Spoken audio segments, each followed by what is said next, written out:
Cover 2 podcast coming at you live here on a rainy December morning, the first December, the first show of December here in 2018. Jared, we got a packed show today. I mean, Big time. So many notes on this show. There's so many different things to talk about, both with the NFL and college football, a lot of baseball news now that the winter meetings are coming up and stuff like that, and even some news of a new franchise in one of the four major sports that is happening, that was announced yesterday. So a lot to talk about. We're going to start the show talking about college football, but coming up a little later in the show, we're going to be talking about NFL. Mike McCarthy was fired, Jared. I called it 2 weeks ago, but he didn't believe me. But he was actually fired this week, although I got it wrong a couple weeks ago. I guess I was just foreshadowing the future. Also, some notable injuries in the NFL, and of course Kareem Hunt, the incident with him and the fallout and the release from the Chiefs. Ooh. Yeah. And then a little later in the show, we're going to be doing Cover 5, where we're going to be talking about this new NHL team, and much, much more. So, Jared, let's start with college football. The college football playoff final four teams have been announced.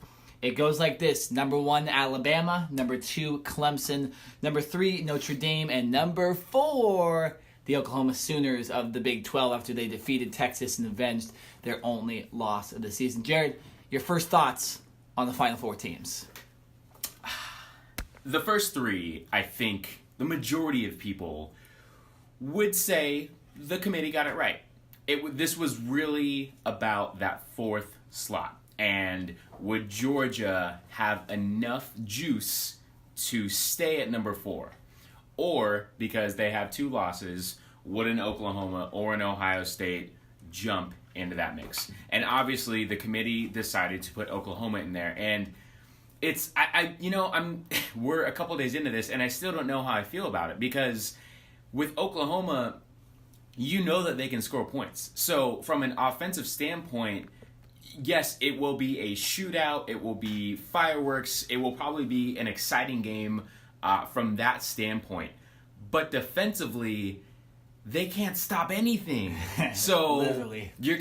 I can see it being a 50-point game or something like that, where it's combined over 100 points for both teams. I think Oklahoma is a good team, but I don't think that they are well-rounded enough that they deserve a shot. Now, I get it. They only have 1 loss, and if you're looking at just the records, then yes, they should be ahead of Georgia, because Georgia, with the loss to Alabama this past weekend, now has 2 losses on their record. But the argument is Georgia did play well, and they were leading in the majority of the game against Alabama and kind of dominating somewhat. I didn't get to see the whole game, but what I did see, Georgia kind of was taking it to Alabama. Obviously, Tua got hurt, Jalen Hurts came in, and then Georgia let it slip. Yeah. So I think the committee in this sense said, Georgia, you had the lead and you had this thing wrapped up, and then you let it slip away. So because of that, we are going to now take that spot away from you guys, because you weren't able to hold the lead.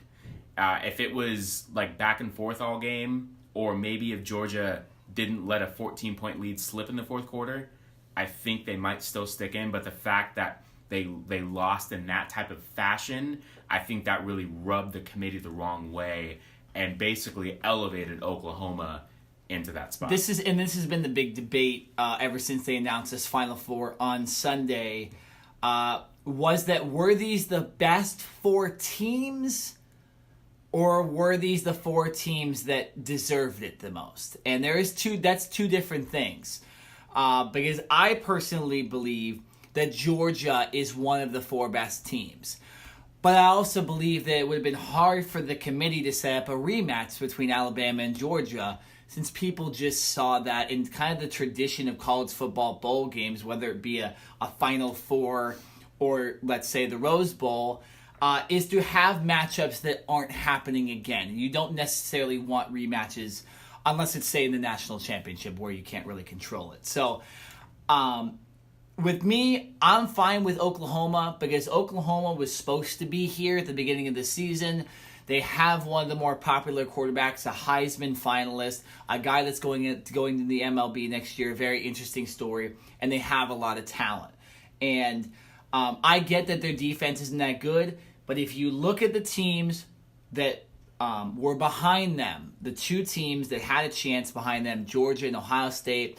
Oklahoma never had that bad loss. And both Georgia and especially Ohio State, we'll talk about them in a second, had bad losses. Georgia to LSU, who was number 11, they lost by double digits to LSU, weren't really in the game the entire time. And then, of course, Ohio State losing to unranked Purdue by 29, I think ultimately were the death of them. And if you look at Georgia being number 5, Ohio State never had a chance to get into the Final Four. So it really was just 5 teams. But with me, Oklahoma, they only lost to Texas earlier in the season, who's ranked number 15, and they beat them. So they're pretty much undefeated. And essentially you have 4 undefeated teams in the Final Four, and the only undefeated teams per se besides UCF, who we can talk about in a second if we want. But I'm okay with this. I want to see Oklahoma versus Alabama. I think this is going to be a shootout. Bet the over on the game.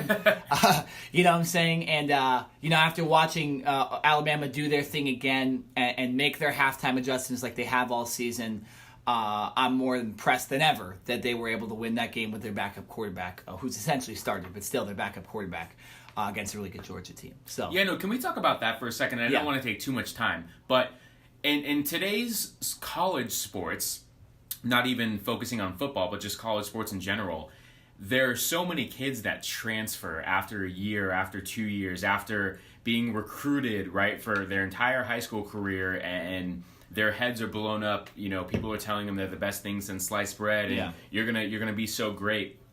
And I mean, look at Kelly Bryant with Clemson. Just gonna mention him. He gets taken over, right, and then all of a sudden he's like, all right, well, I'm out. Literally a week later, he sends in his transfer He just went to Missouri too, and he's now going to Missouri.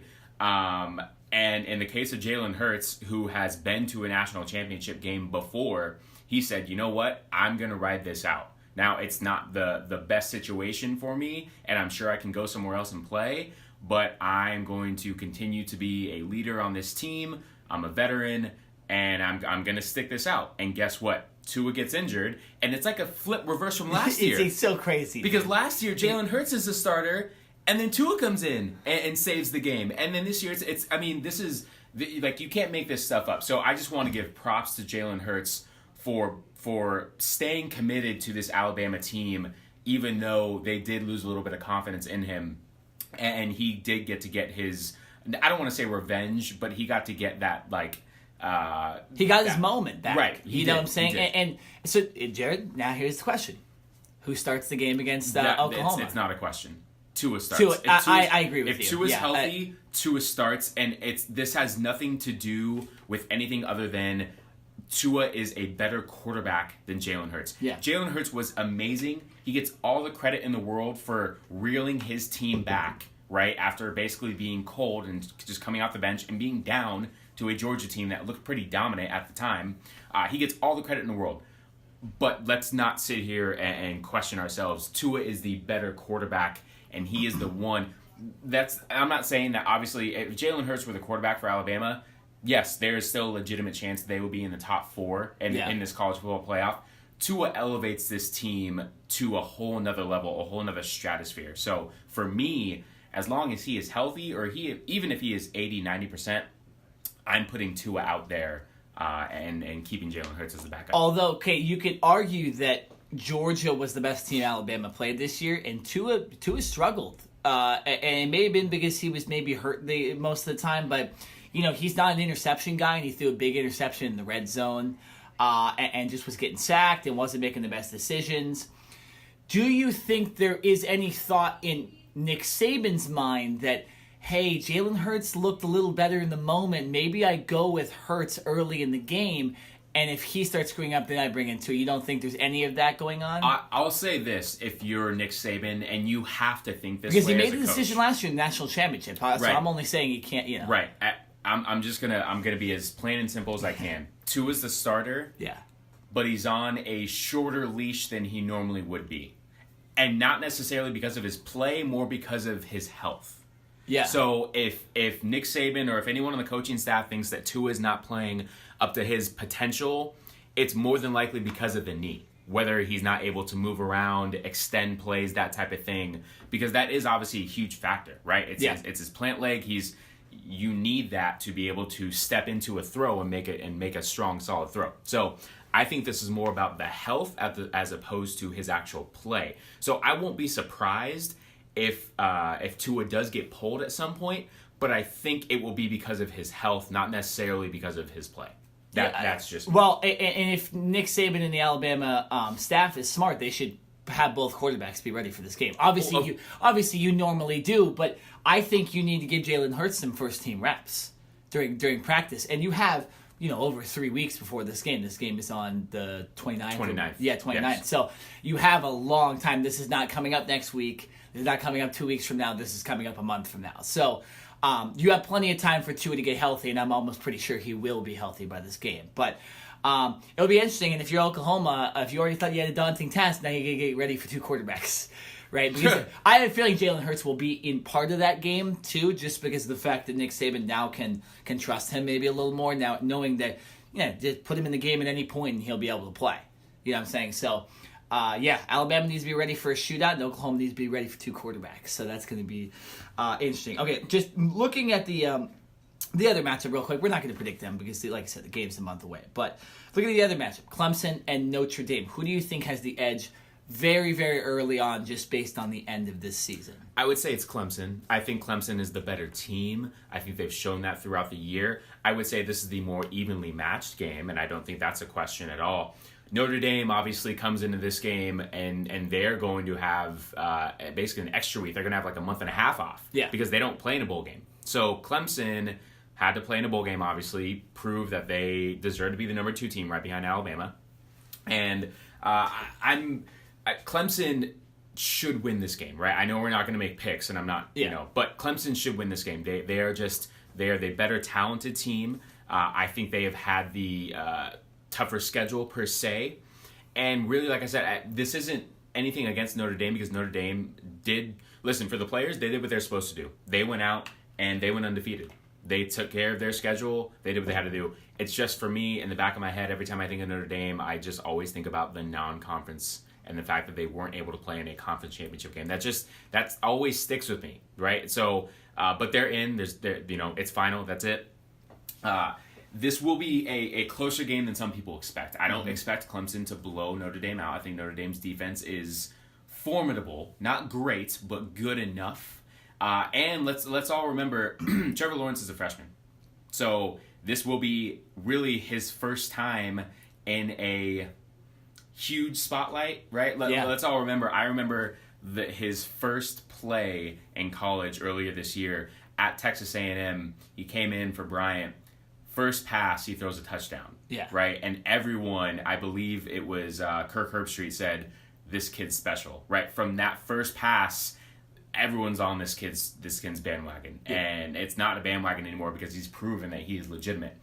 But you never know. The butterflies, the jitters, this is almost for all the marbles, right? And you're going up against a pretty good Notre Dame defense. So I think it's going to take a little bit of time for him to settle down and get into a flow with this game. So I could see this going back and forth. I can see this starting off very, very low scoring. And I think in the second half, once he's been able to figure out what this Notre Dame defense is going to do, then I think we'll start to see this Clemson offense open up and take home the win. Absolutely. And when you get on December 29th, you're going to see two solid matchups. And you're going to see a matchup of what's more likely going to be a shootout, and then this game's going to be a little more technical, right? It's going to be more of a football game, right, where there's more strategy involved and there's going to be better defense played. But I have to agree with you. Trevor Lawrence, if you also remember, I believe it might have been his second game, also took a terrible hit by making a bad decision by not running out of bounds and stuff like that, too. So I think this guy, he's not Tua. Not everybody can be Tua and come into the national championship game and throw a game-winning touchdown, right? I'm not saying that he's not just as good as Tua, but not everybody can do that. And I think you make a good point there that Notre Dame has more of a veteran team, and Clemson is literally led by a freshman. So, it'll be interesting. I think this is Clemson's game to lose as well, but I could see Notre Dame winning this game as well. This is not. I see Alabama winning the 1-4 matchup, and I think that would be an extreme disappointment if they lost to Oklahoma, although it would be entertaining. having kind of Goliath go down before the even national championship happens. But I think this is the better matchup. This is the more even matchup, and without making a prediction, I think this is Clemson's game to lose. All right, so we're talking about the top 6 and how Ohio State really, after looking at the rankings and what the committee did by putting Georgia number 5, even with 2 losses, Ohio State's going to play in the Rose Bowl. They still get a big game. They're going to play Washington, who looked okay against Utah in the Pac-12 championship game. But that's not really the story anymore. It's not about the Rose Bowl. The story is about the fact that Urban Meyer came out yesterday, and after a lot of rumors and even us kind of discussing this possibly happened, he is going to be retiring from Ohio State after the Rose Bowl game. I don't believe there was an actual reason that he said he came out, but I think most people know it's part of his health. And there was this, I saw something that came out and said that he had like a cyst in his brain or something like that. So obviously terrible news. And Urban Meyer, obviously the season didn't start well with him, and his reputation didn't look very well. But you never wish something like that on a person. And a tough year gets a little worse for Urban Meyer, and now he's retiring. Jared, first thoughts on Urban Meyer not being the head coach next year, and then Ryan Day signing a 6-year contract right away and becoming the new Ohio State head coach. I think at the beginning of the season, the AD, the president at Ohio State, really had to think hard about this and say, all right, we need to have a backup in place if this situation happens. And I think they were probably thinking next year this would happen, but guess what? It's here now. Ohio State had a backup plan in offensive coordinator Ryan Day, who's already been engulfed in this program, right? So it's not like they're bringing in a new guy and he has to bring a completely new system. They can continue to roll and continue to recruit with Ryan Day there as their now head coach. For me, this is not surprising at all that Urban Meyer would retire. And now I'm just going to come out and say this right at the beginning. I don't think he's done coaching. I think he will, again, find another head coaching job in college. I think he will definitely get calls from the NFL. And if he really wanted to go to the NFL, I'm sure he could. But I think he is better suited for the college ranks. So I want to come out and just be very blunt about that. I do not think that he is done coaching. This is the second time in 8 years, let's remember, that he has done this. Because he retired from Florida with the, I believe, the same type of complications, or at least some of the same health reasons, as far as just having the very intense headaches because of that cyst that is in his brain. So, number one, first and foremost, let's hope that he can get himself health-wise better, right? And continue to stay healthy and find a way to beat whatever he is going through. Because I think one of the main reasons that he continues to have these headaches and all these migraines and whatever else it is because of the crazy amount of stress that is upon him. And when you take the head coaching position at Ohio State for football, that automatically has its own stress. And then you want to add all of the off-the-field issues that happened this past offseason. Yes, it is very understandable why he is dealing with a lot right now. So I'm not surprised that he is stepping down. I think he will probably be out of football, out of a head coaching job for a year or two, probably let his body rest up, try to get himself better. But I think in a year or two, he's going to start to get that itch again. He's going to say, I'm feeling better. And there's going to be some big-time coaching job open, whether it's at USC or some other major program that's going to call him, okay? They're going to do their due diligence and at least make a phone call and see where he is. If I was at a major program like a USC or somewhere, and my program was kind of teetering on the mediocre side, even though we should be great, I'm making a phone call to him to at least say, hey, are you interested? If not, cool, have a good life. If you are, let's go. Yeah, no, exactly. And the USC job thing is interesting because I heard rumors yesterday that there was a possible place he could go, but it was not being revealed. But there's a lot of people in the college football world that think he's not done, like you are saying right now, and that there is a job out there that he would likely want. And USC would make sense considering that everyone kind of wants Clay Helton out. Now, USC did just hire a new offensive coordinator in Cliff Kingsbury, which we might talk about a little later. If not, we'll talk about in the near future. But a new head coach would just be the next best thing. My thoughts on Urban Meyer. Obviously, you don't want a guy dealing with stuff like this, and he already has dealt with this at Florida, and Ohio State. They're going to be in probably good hands with Ryan Day. And Ryan Day is the dude that did coach while he was out for the 3 games. Yes, he was also the intern. That's what I thought. Yes. So Day has that, he has that experience already. I'm sure Ohio State, they might not be the juggernaut they had the last couple of years. This might not be a, let's say, Lincoln Riley type of situation where the team kind of just continues to be at an extremely high level. But I think Ohio State will be in good hands with Ryan Day. But I believe also that Urban Meyer isn't done. And I don't think he's going to the NFL. I think there is another college job out there for him. But I do believe it's going to be a high play. Maybe like an LSU or like you mentioned, the USC. He's not taking a mid-level He's not going to Kentucky or Middle Tennessee or anything like that. He doesn't need to revitalize his career or, prove anything to anyone. He is a 3-time national champion. 2 at Florida, 1 at Ohio State. So, no. If he's coming back to the coaching ranks on the sideline, he's coming back for a major position to look to win the championship immediately. This is not a rebuild. And if you look at it too, you got, because he was the head coach in the SEC, was successful there. Head coach in the Big Ten, was successful there. You almost have to look at it like it's going to be the Pac-12 or somewhere in the Big 12 or something like that next, right? Why would he go and try to compete against teams that he already coached, right? He's conquered the SEC. He's conquered the Big Ten. Let's go somewhere like the Pac-12 or somewhere else like that. So, it'll be interesting to see what happens with Urban Meyer. Ohio State is more than likely heavily favored in that Rose Bowl game against Washington. Washington just didn't look that good against Utah, who was missing their starting running back and starting quarterback. So, I'm sure Urban Meyer will have a successful finish.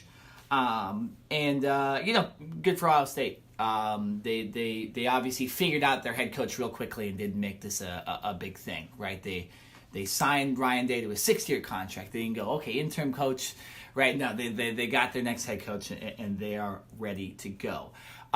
Just before we finish the segment, we got about 2 minutes left.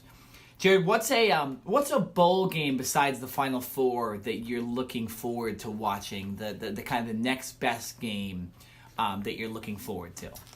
So this one might come as a little bit of a shock to people, but I really want to see the Georgia-Texas matchup.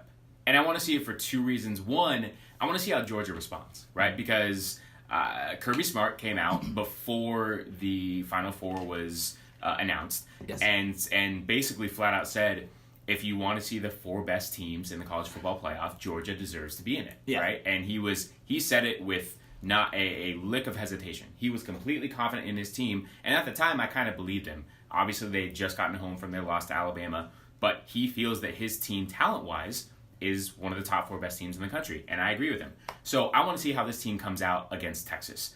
Are they going to be kind of in a funk because they feel they should be in, and they're playing still in a high bowl game, but obviously a lesser opponent and a lesser name of bowl game? Yeah. Or they're going to come out and say, we're pissed off. We want to come out and dominate and prove to the committee that they got it wrong. Do what TCU did a couple of years ago, right? Where TCU blew out their opponent and really said that they probably should have been in that game. Right. I agree with you on that. So there. And then from Texas's side, this is a game that can elevate Texas from a recruiting standpoint and just from a national standpoint back into the conversation.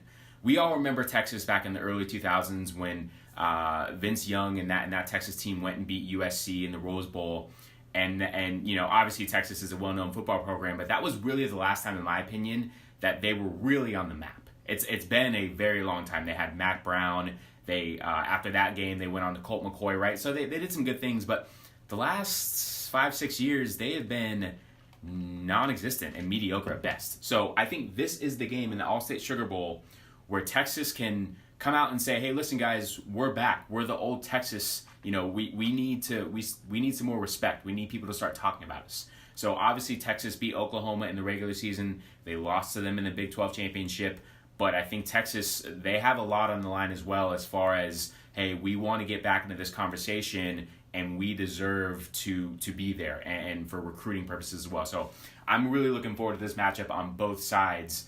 And if it's a close game, I think this helps both teams, or more so Texas. Mm-hmm. I think Georgia really needs to come out and dominate to prove to the committee, like I said, that the committee got it wrong. Yeah, nice analysis on that game right there. My game is going to be the Fiesta Bowl, and this is one simple reason why this is. I'm excited about this game. It's UCF versus LSU, and UCF can go undefeated and become national champions again. and all joking aside, kind of, because obviously UCF lost their quarterback and they had a very tough game against Memphis that they were able to come back and eventually win by 2 touchdowns. They were losing that game most of the game with their backup quarterback. I think if UCF goes in there with their backup quarterback again and beats LSU and Ed Orgeron and that talented team, although Greedy Williams isn't going to be playing their top corner, they're still playing a very what would be said to be a superiorly talented team. And I think if UCF can go in there with their backup quarterback, I think that shows that they have a roster that's worthy of making the college football playoff. And we've seen this in the past.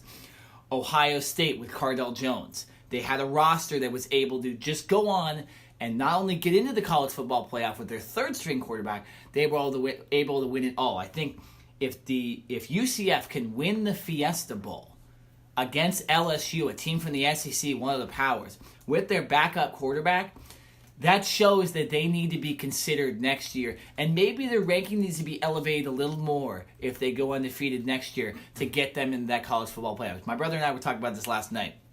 If UCF goes 39-0 or whatever they've been in the last 3 years and never made the college football playoff, there's something wrong with the college football playoff, because there should be these non-conference teams should have a chance to get in if they continue to show that they have a good roster and continue to win games.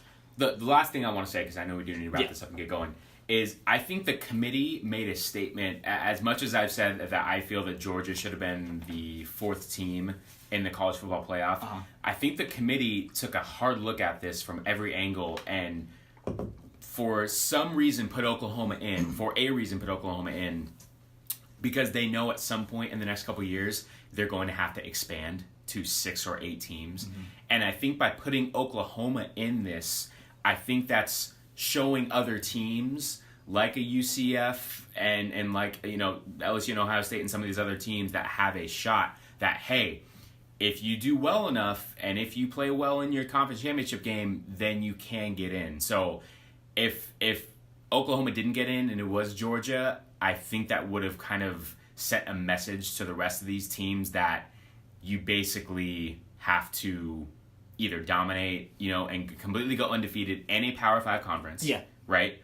Or you have to have a very, very close conference championship game like Georgia did. Mm-hmm. But I think by putting Oklahoma in, even with that one loss, I think that's kind of opening the door for a 6 or 8 college football playoff teams in the next couple of years. Yeah, no, that will be interesting to look at. I actually came up with something stupid the other day where if you had every single team, and I cannot wait for you to hear your response on this. If you had every single team play just 9 conference games, you could legitimately have a 64-team tournament and have. But think about this: you would actually the last game of the season would be the national championship. It'd be the 15th game, and it would still actually be the same thing as it would be now. There would be no extra games being played. It would just be craziness, and there would be a lot of.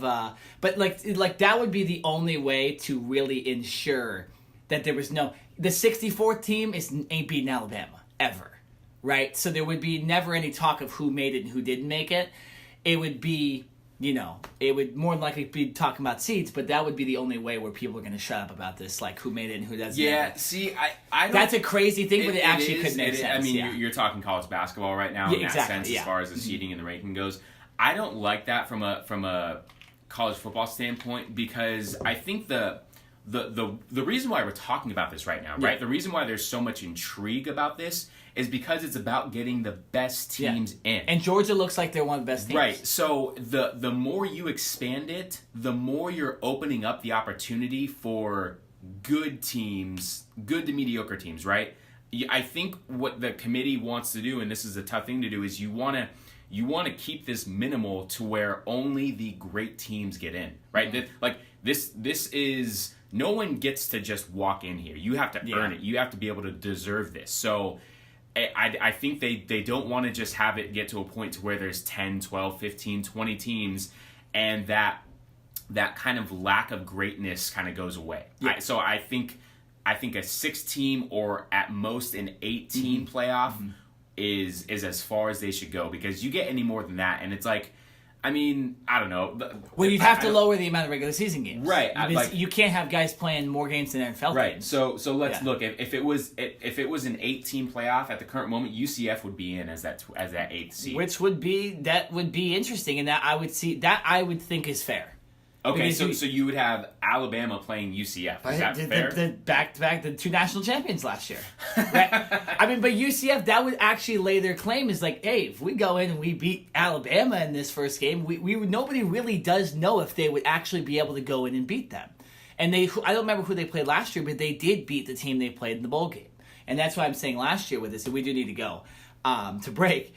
But that's why I said this year, if they go in and beat LSU again, they are showing that either there needs to be an expanded playoff, or they just need to start letting these teams in if they continually over a couple of years, go undefeated. So I think that's the only way they get in, and they can just increase their clout as far as college football player. But we can talk about that in the near future. We need to go break. We went long on that segment. Doesn't matter. There's a lot of stuff to talk about today. We're continuing after the break talking about football. We have even more NFL news, I think, than we even had college football news. So come right back to us. We're going to be talking about Kareem Hunt, Mike McCarthy, and the Cowboys' big win over the Saints. Oh, yeah. Wrapping up their biggest win of the season, that nod to Cowboy offensive lines of years gone by, as they just shut down the league's premier scoring machine and upset the Saints. As the Dallas Cowboys get a home win, and they go to 7-5. The Green Bay Packers have fired head coach Mike McCarthy, ending 13 seasons with the Pack, where he did win a Super Bowl with quarterback Aaron Rodgers. Joe Philbin will serve as the interim head coach. In a statement on the team website, Packers CEO Mark Murphy said the 2018 season has not lived up to the expectations. Chiefs running back Kareem Hunt has been released immediately by the team after a video surfaced showing Hunt pushing and kicking a woman in a Cleveland hotel back in February. Now, Hunt was sent home early from the Chiefs practice facility shortly after this video was published on Friday. According to Cleveland police, no arrests were made in the incident, and Hunt has not been charged. Podcast back live on OC Rock Radio. Like Nick mentioned at the end of the last segment, sticking with football, there is so much NFL news and storylines that happened this past week. Of course, we're going to talk about a couple games and my Cowboys with a huge win against the Saints. Big win against the Saints. And Nick's Arizona Cardinals surprisingly beat the Packers in we can win Lambeau? It. Yes, in Lambeau, in the cold and the snow. The Cardinals, they're not used to playing in the cold. No. They have an indoor not at all. stadium. If anything, they're used to playing in the hot. Yeah. So that was a big win. And we're going to get to those games in just a little bit, but we want to start in Kansas City with Kareem Hunt. Yeah. And if you do not know, Kareem Hunt is the star running back for the Kansas City Chiefs. Was the star running back. I'm sorry. Thank you for correcting me. He was drafted in the late rounds by the Chiefs 2 years ago. This is his second year with the team. And since he has been in the NFL, on the field, he has been an absolute star. He has been one of the mainstays for this team and one of the reasons why the Kansas City Chiefs are so formidable. Well, unfortunately, those days with the Chiefs are over. Mm-hmm. As earlier this week, it was reported by Adam Schefter and many other NFL analysts that Kareem Hunt, there was a video that just came out of him in a Cleveland hotel where he was attacking a woman and assaulted her. The Kansas City Chiefs immediately, and when I mean immediately, like within the hour, released him without hesitation. And Nick, I do want to get your quick thoughts on this whole situation. The one thing I do want to say, and I think it's very important to bring up, is that This happened last February. So almost a year has gone by, and this is now just getting brought up. Kareem Hunt supposedly had many conversations with people in the Chiefs organization, and from the reports that are out, he lied to them about this entire situation. Basically said that nothing happened, I didn't touch anyone, I did not assault anyone, but video does not lie. Yeah. And Kareem Hunt is now not in the NFL and has a lot of questions to answer, Nick. Yeah, I thought this stuff would end after Ray Rice. And I know alcohol gets involved in all of this, and drugs may be involved in this kind of stuff. But, man, I just am extremely disappointed that in the last week or two we've had 2 more domestic violence incidents. One, of course, with Reuben Foster, which we don't have a video for, which I guess means he's innocent nowadays. And then we have, of course, a video of Kareem Hunt assaulting these ladies, kicking a lady while she's on the ground, fighting at a club prior to that. I don't know if they're in the same night, but it sure looked like he was wearing the same stuff. Not in the same night. It wasn't that the same fighting night. in the club incident was supposedly in January. Even worse. But, yeah, I mean, I'm extremely disappointed in really everybody in this situation except for the Chiefs. You have the typical NFL acting like they didn't know what was happening. And, Joe, I'll ask you this question. When our government, when something happens with our government and it's covered up for a long time, it's you get concerned, right? You get concerned that there might have been some screwery involved or there was some weird stuff, and that how did you not get that tape at that point? There's got to be some... this looks like the NFL, who runs itself like a government, tried to cover this up. I'm just going to be blunt about it. I think there's... How the hell does TMZ get a video before the NFL does? It just... The NFL has been so poor on the domestic violence, from the Ezekiel Elliott suspension last year to, now this stuff and Reuben Foster and just... It's just so disappointing in all the sides. Kareem Hunt is just an idiot. I mean, it's just like, what are you doing after knowing that a star running back before you did something like this, and that you're in a hotel? And I'm absolutely not advocating for beating up women or getting in fights or anything, but how do you not just smarter? And everyone's trying to hold you back. We've seen the video, and you're just pushing everybody away, intent on hitting this woman. It just looks terrible, and I'm disappointed in the NFL. I'm disappointed in Kareem Hunt. I just want to get your take on the NFL's handling of the situation, because they screwed up again. And I can understand the Chiefs not getting the video because they're a team and they're their own organization. They're not necessarily, while they're having the best season possibly in their history, worried about trying to find a video of Kareem Hunt. What do you think about the NFL, though, not getting this video, like you said, because both these incidents, one in the club and one in the hotel, happened, back earlier this year? First of all parties are at fault here. Mm-hmm. Obviously, Kareem Hunt is going to take the majority and should take the majority of the blame, because he is the one that has caused all of this, right? If he were more level-headed and was able to restrain himself, then we wouldn't be sitting here having this conversation, and he would still be a part of the Kansas City Chiefs in the NFL. So that's number one. There is zero excuse for his actions. I don't care what he wants to say. Anything other than him coming out and saying, I'm sorry, and being as apologetic as he can be, and I'm not saying that is going to heal the wounds and make things better, but anything other than outside of him coming out and saying that, I don't want to hear it right now. Yeah. I really don't. I don't want to hear him talk. He deserves to be punished in any way possible.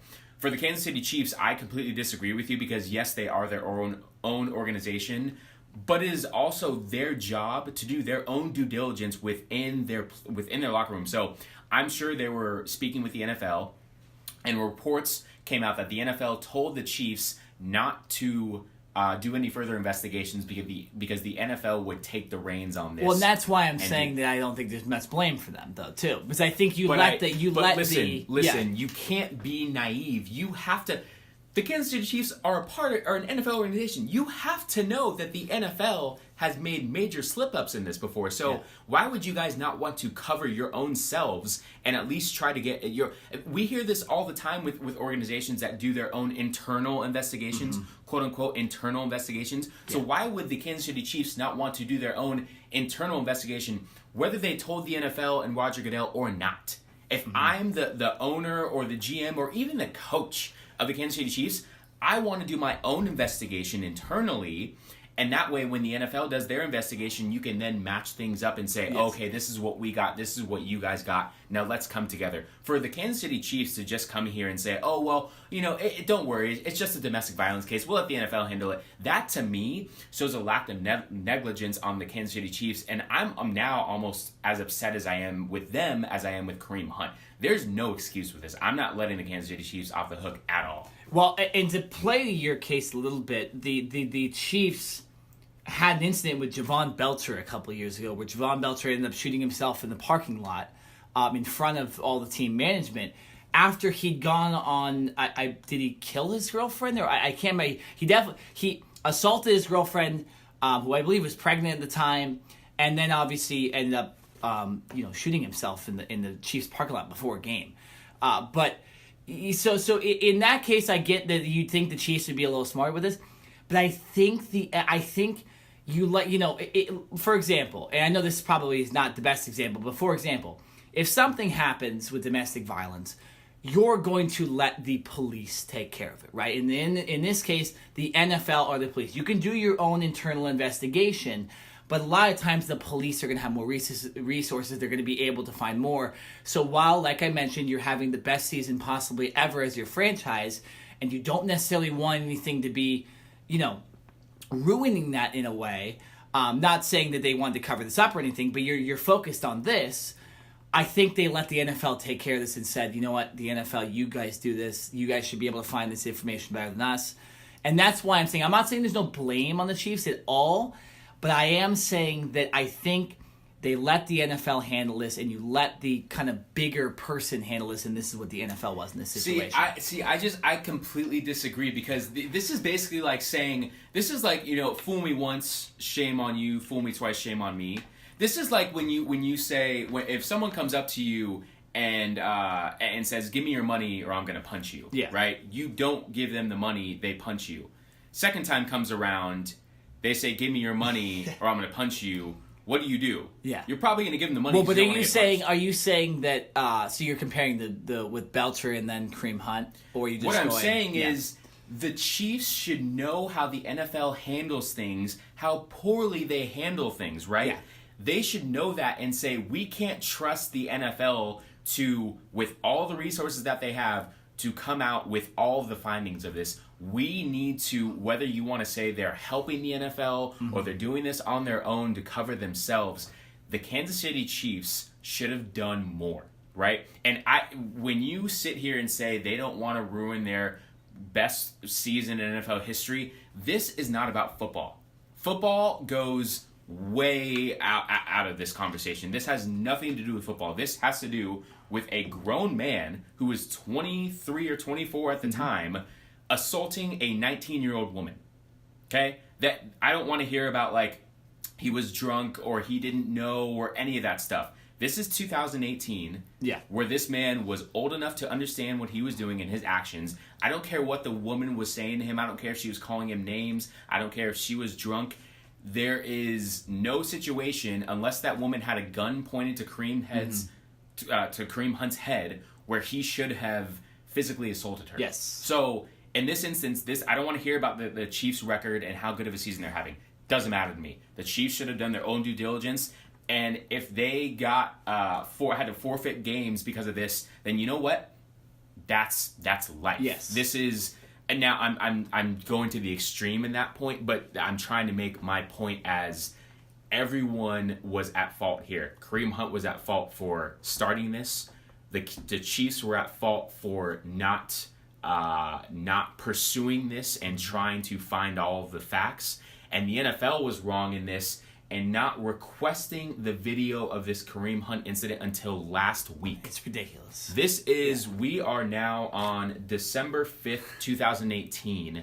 This incident happened. It's almost the next year. Yeah, it's almost the next happened year. a year ago, and the NFL is just requesting video. So, in my opinion, all parties are wrong in this instance. Well, nonetheless, Kareem Hunt is gone, and he was not picked up on waivers, too, unlike Reuben Foster, who was picked up by the Washington Redskins.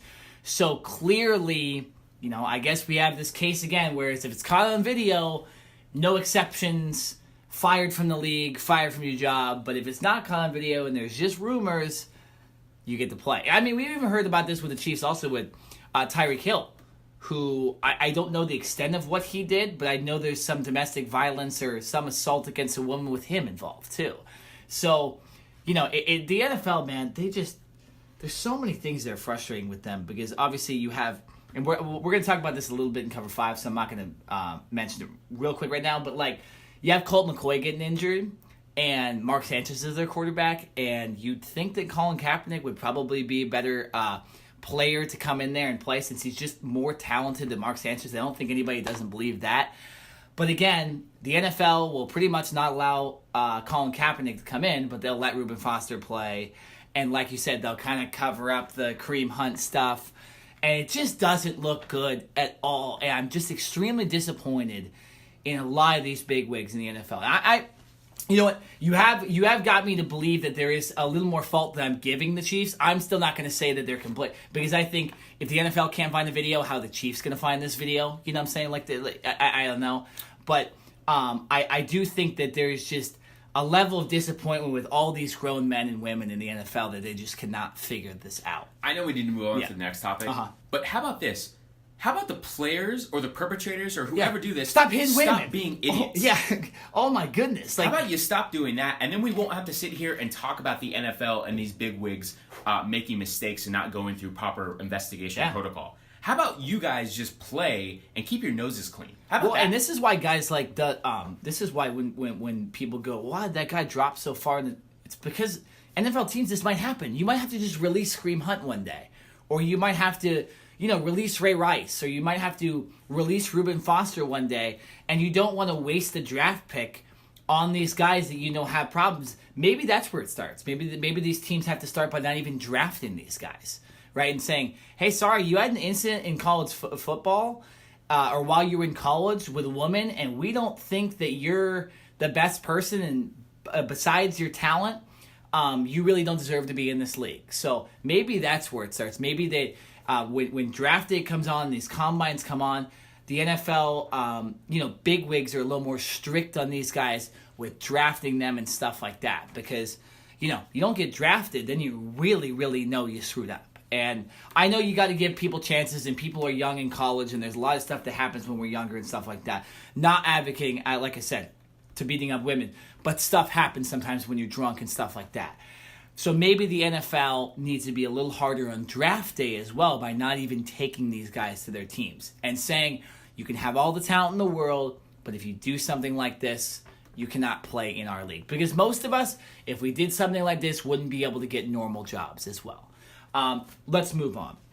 The Green Bay Packers, like you mentioned before, right when the segment started, lost to my Arizona Cardinals this weekend, which is just not a very good thing to do. And I am taking the full brunt of the Cardinals just sucking this year. They're terrible. They're one of the worst teams. They'll get a top 5 draft pick.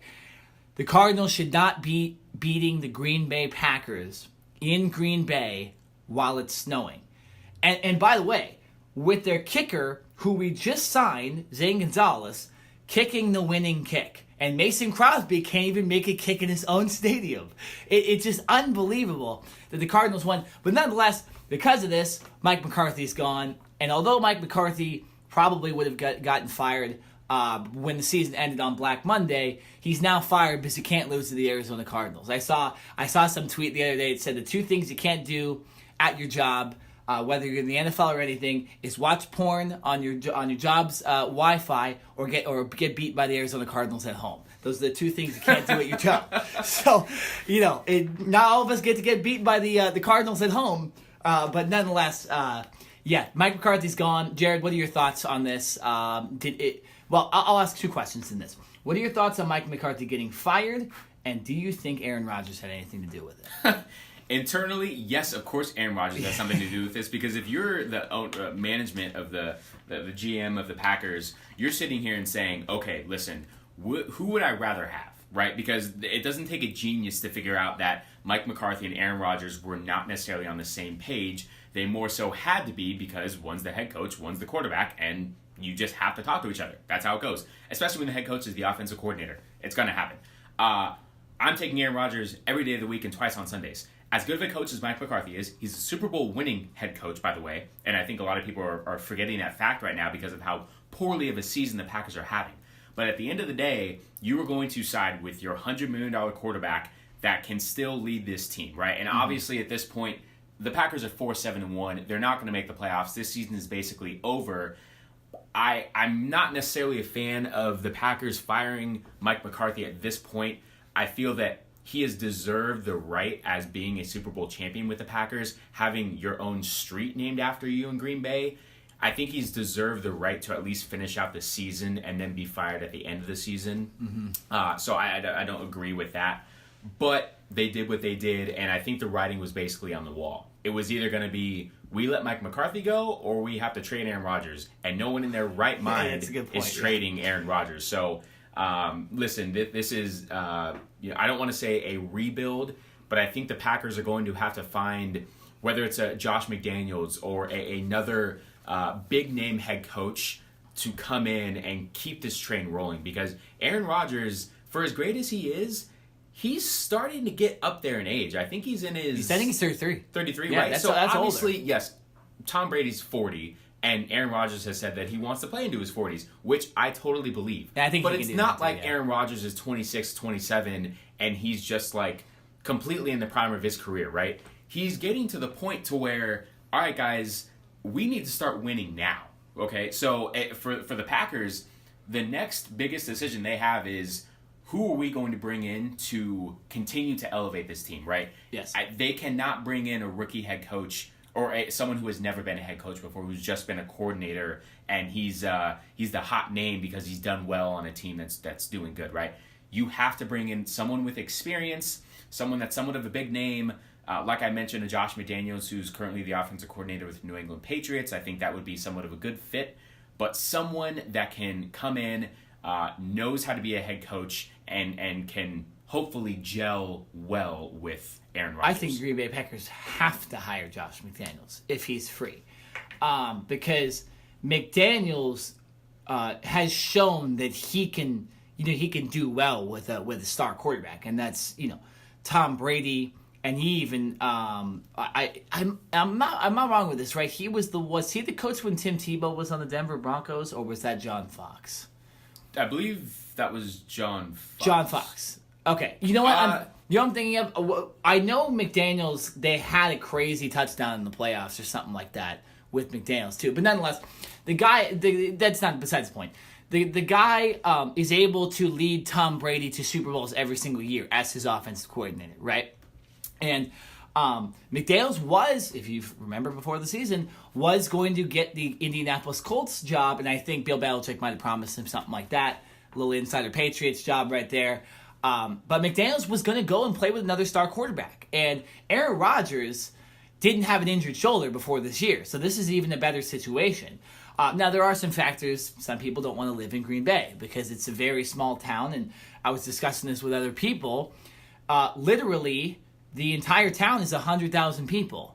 And if without the Packers, that town would be just some random town up north in the United States. There'd be nothing there. So it's not necessarily the most desirable place to live. It's not Massachusetts or Boston. It's a way better place to Green Bay.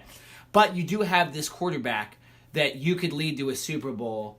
And I think that if you're the Packers, you got to go out and hire Josh McDaniels. I don't think there's anybody else besides maybe Cliff Kingsbury, but he just went to USC, so that's not happening anymore.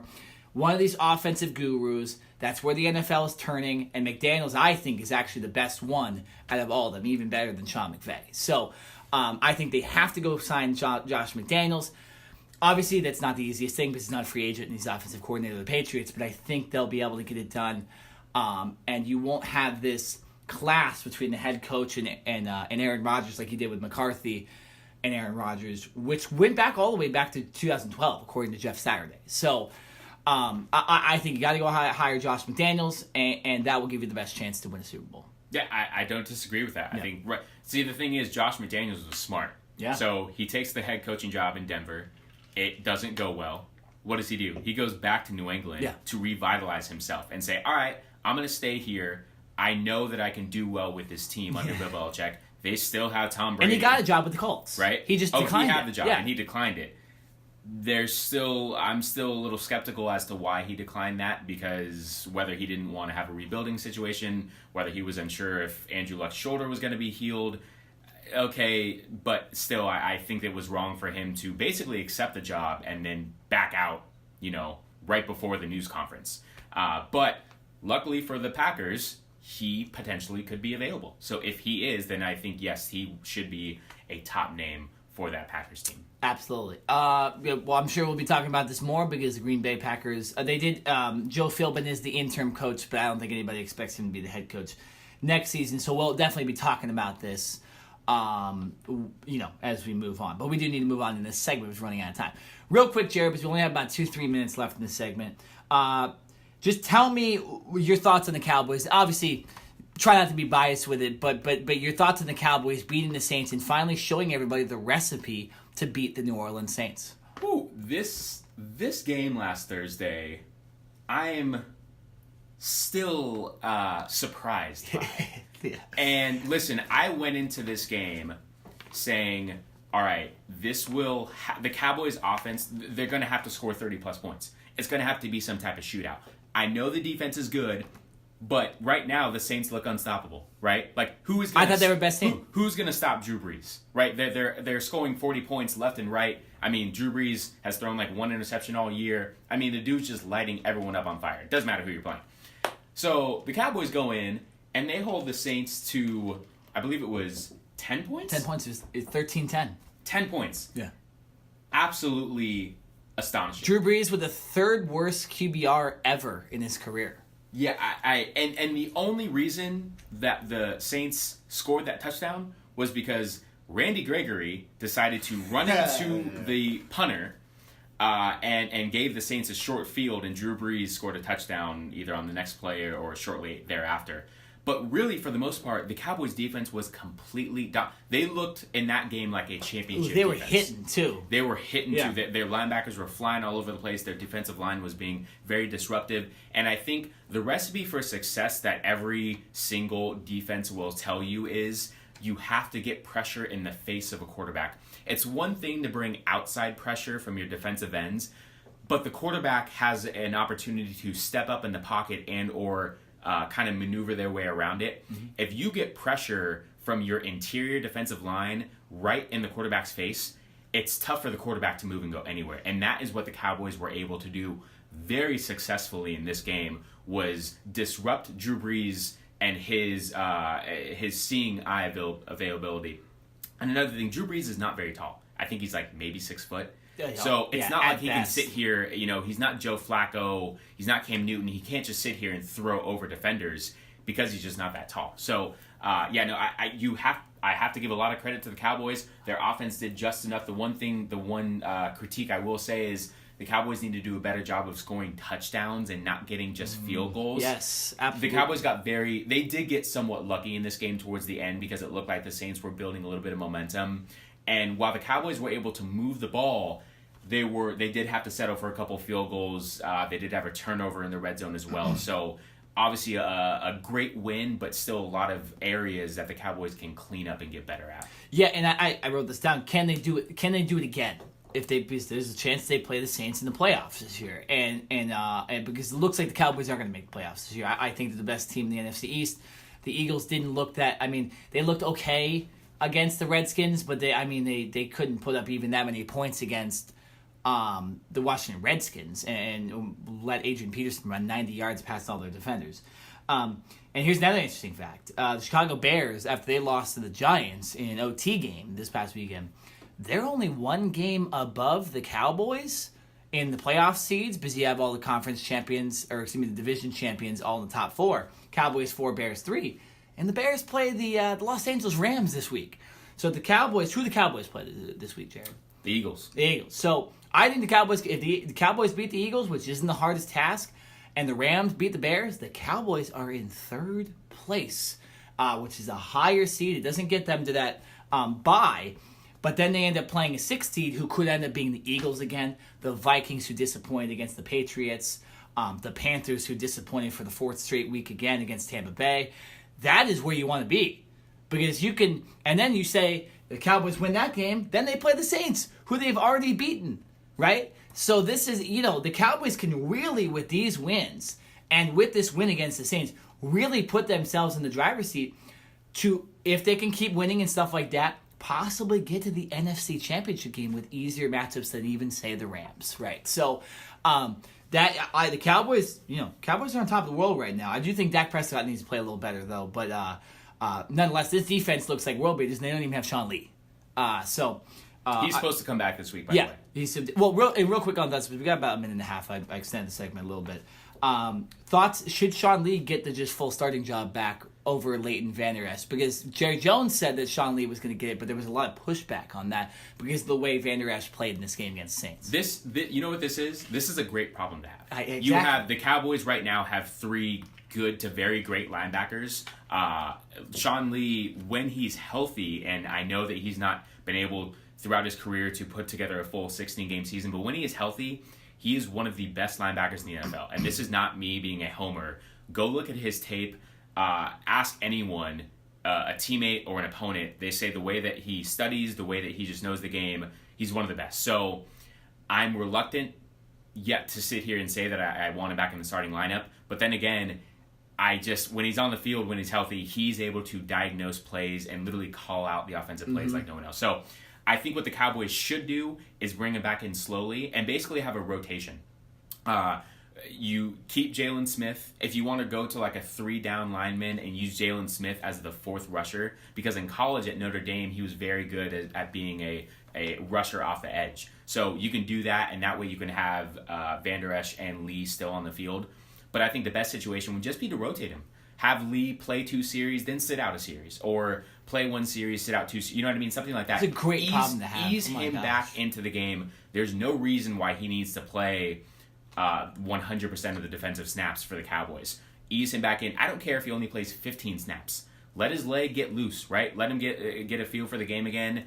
And then next week, I don't know who their opponent is for the following week, whoever it is, then give him 30 reps. You know what I mean? There's the way that these other linebackers are playing right now, there's no reason for them to rush Sean Lee back. Absolutely. That's a great problem to have. Oh my gosh. The disrespect that Cowboys fans have for the Eagles, that they're going to sit Sean Lee 15 plays or whatever.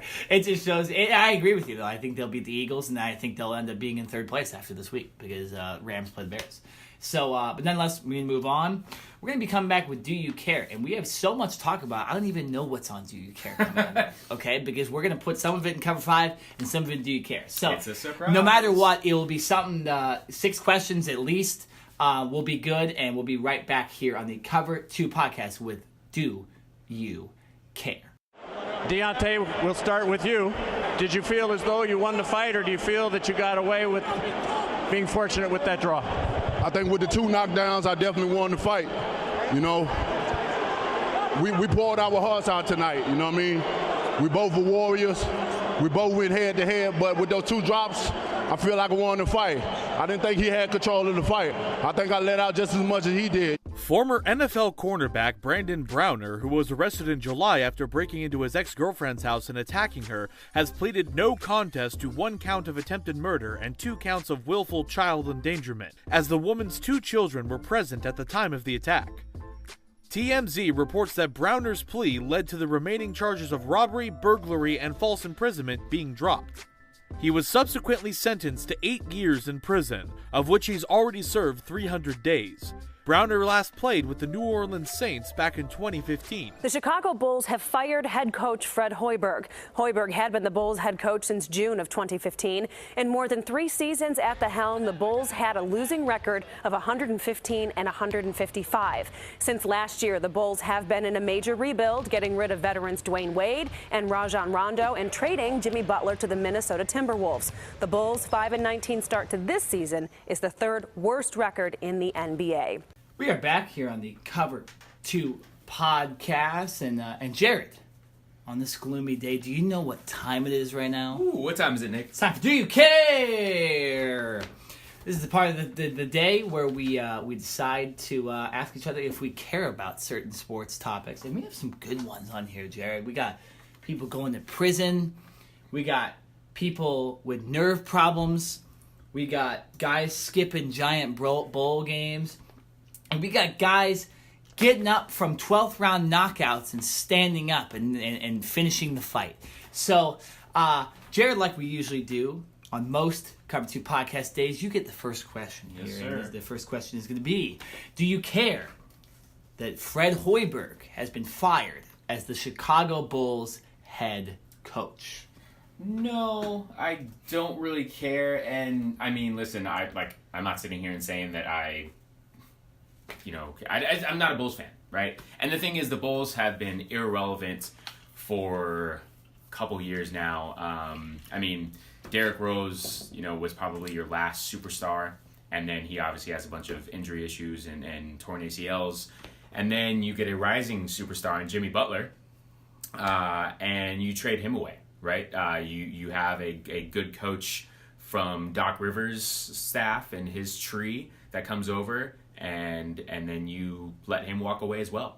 So I'm not really sure what's going on with this Bulls organization right now because, back 5, 6, 7 years ago, they had Derrick Rose, they had Tom Thibodeau, and they were known for their defense, right? Now, they weren't the 85 Pistons who were just the bullies of the NBA, but this team was hard-nosed, and they led the league in defense for like a couple years in a row.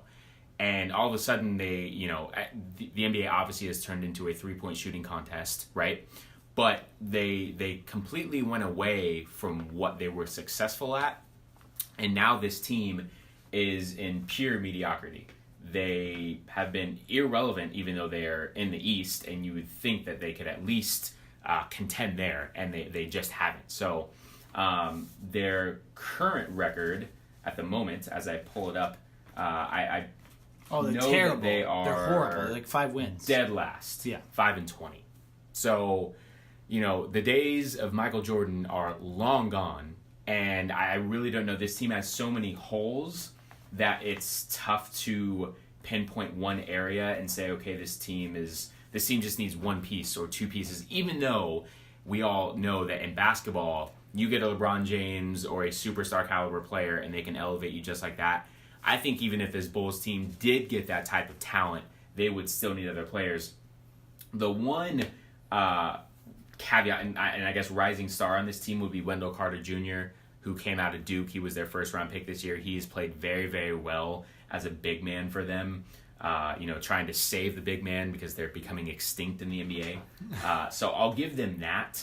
But really, other than that, looking at their roster, Zach LaVine, Justin Holiday, they have Jabari Parker, who was a former first-round pick, but no one that I would really say is formidable that can lead this team to wins and to the playoffs. There's no Ben Simmons on that. No, not at all. So unfortunately for the Bulls, they are in a deep hole, and they need to try to get out as quickly as possible, and this was the first step in that process for the Bulls.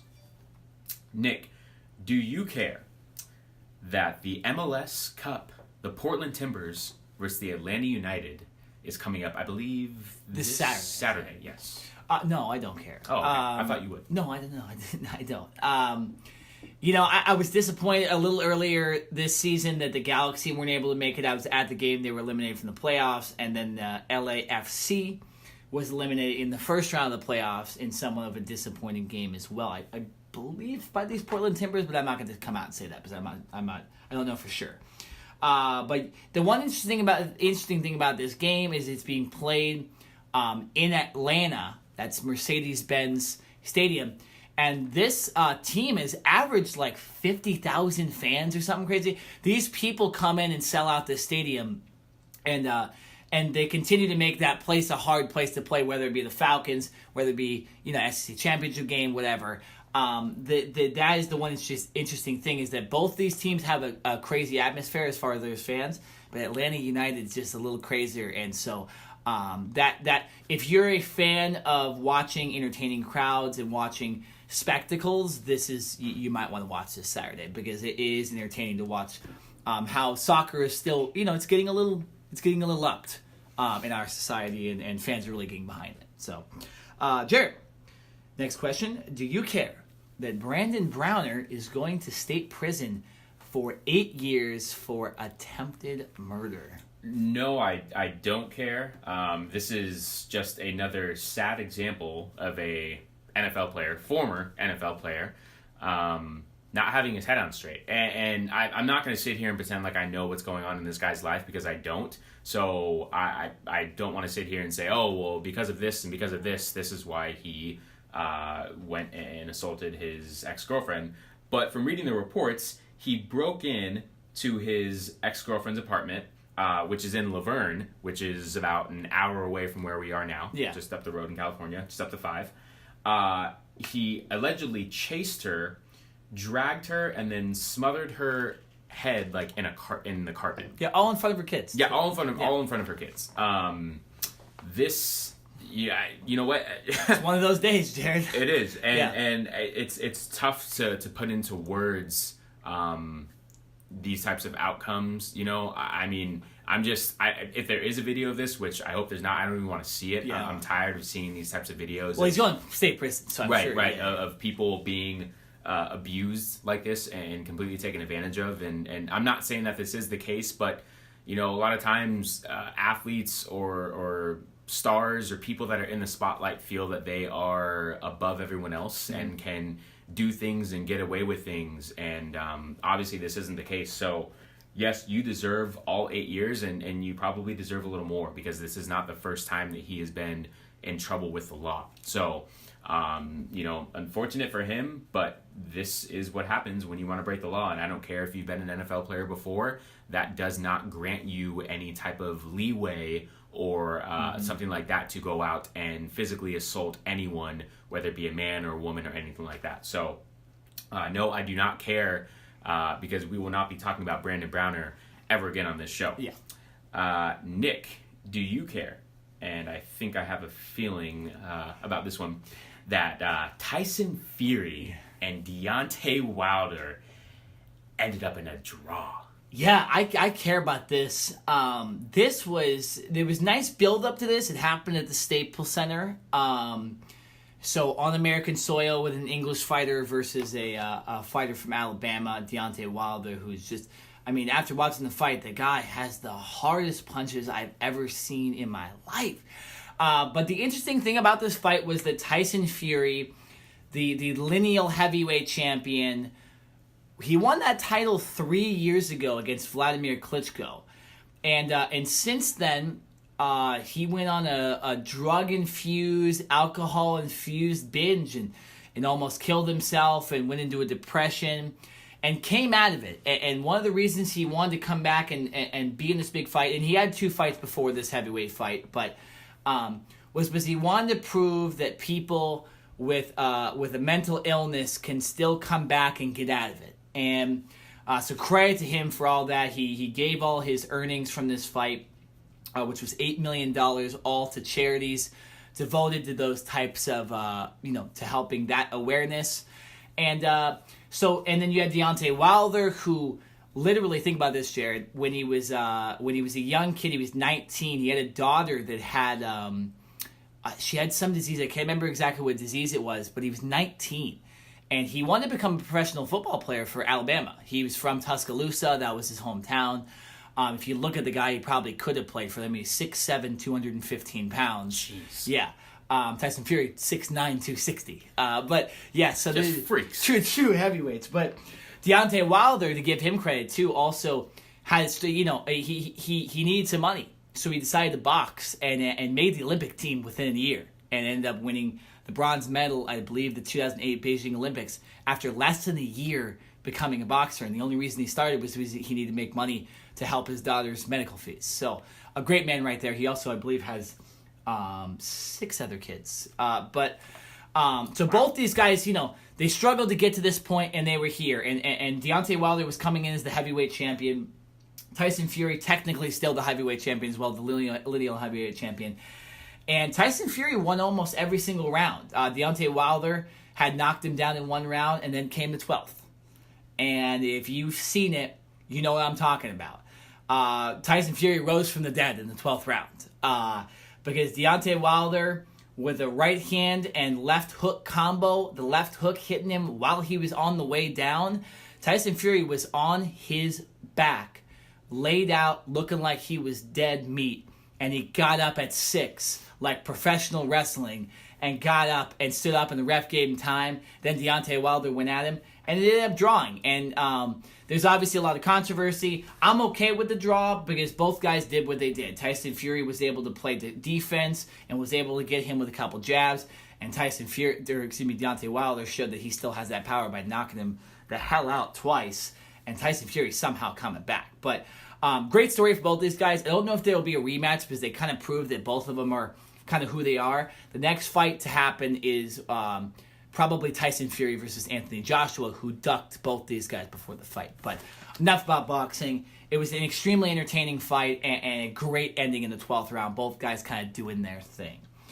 All right, Jared, do you care that there are a lot of college football stars not playing in their bowl games? I do care, and this is becoming more of a common theme in college football specifically. I think the most notable player that I can think of right now is Ed Oliver, the star defensive tackle, defensive stud for the University of Houston, who obviously earlier this year got into an altercation with his head coach for wearing the improper shirt on the sideline. We already spoke about that.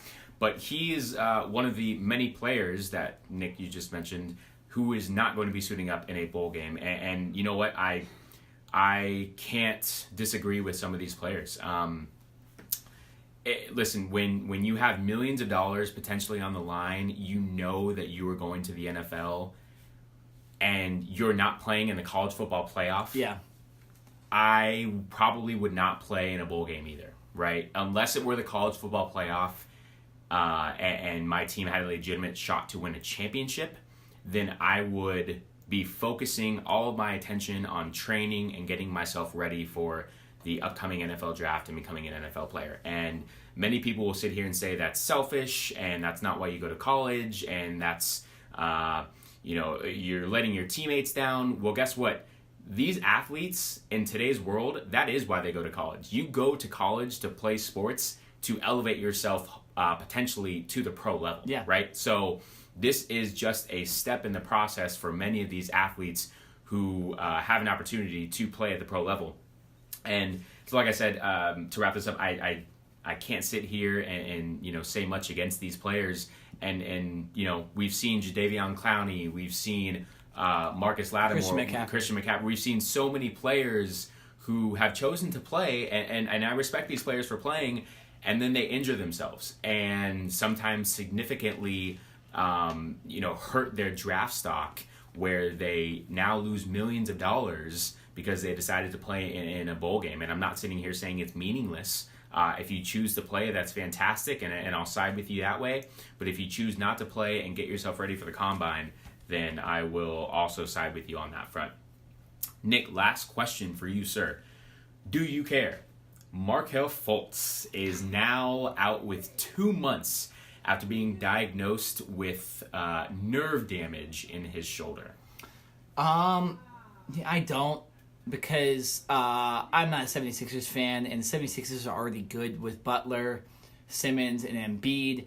Fultz, obviously, there's the funny memes that come out of his shooting. I believe it was Amari Cooper that made fun of him in the celebration, which was just fantastic. Yes, it was. It was.